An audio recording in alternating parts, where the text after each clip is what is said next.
19 апреля 1783 года Крым был аннексирован Российской империей.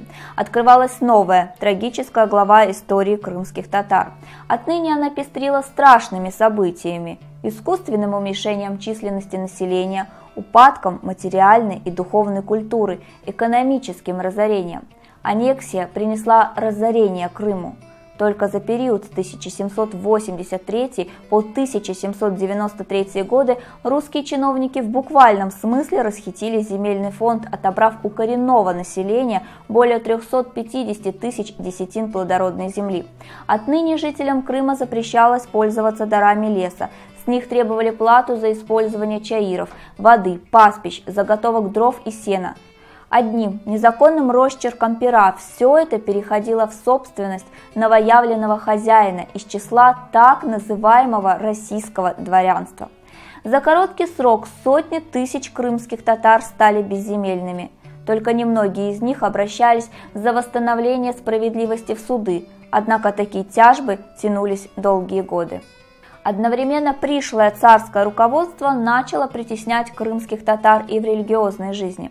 Оно вмешивалось в деятельность мусульманских общин, строго регламентируя исполнение правил и норм их религии.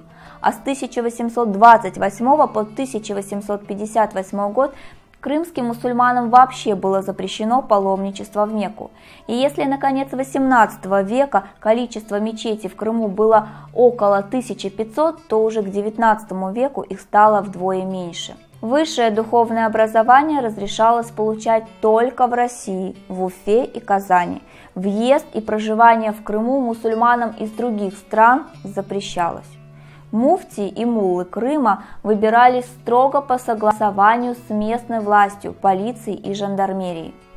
Конечно же, такое кощунственное отношение стало причиной двух массовых волн миграции крымских татар в Османскую империю. Сразу же после аннексии последовала первая волна исхода коренного населения Крыма. С 1783 по 1800 годы родину покинуло более 300 тысяч крымских татар.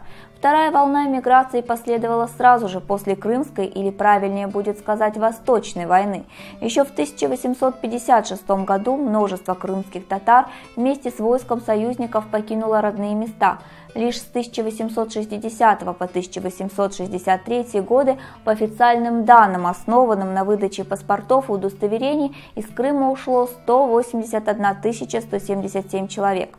Но эти данные преуменьшены, так как наряду с легальной миграцией шла тайная, когда выдача заграничных паспортов из-за резкого обезлюдивания края была затруднена.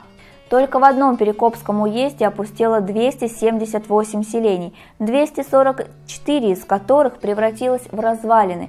Всего в 4 крымских уездах, за исключением Ялтинского, которого эта эмиграция почти не коснулась, крымские татары покинули 687 селений, из них 315 совершенно опустели. Таким образом, в течение первого столетия господства России в Крыму численность коренного народа уменьшилась в более чем 2,5 раза. Крымские татары к концу XIX столетия составляют треть от всего населения Крыма. Крымско-татарский народ, испытавший на себе весь спектр колониального угнетения и переживший глубокий социальный стресс, очень долгое время находился в состоянии апатии, подавленности и безысходности. И только после 1883 года наблюдается возрождение нации. Появляется целая плеяда выдающихся общественных лидеров, направивших свою деятельность на пробуждение и возрождение крымско-татарского народа на своей родине.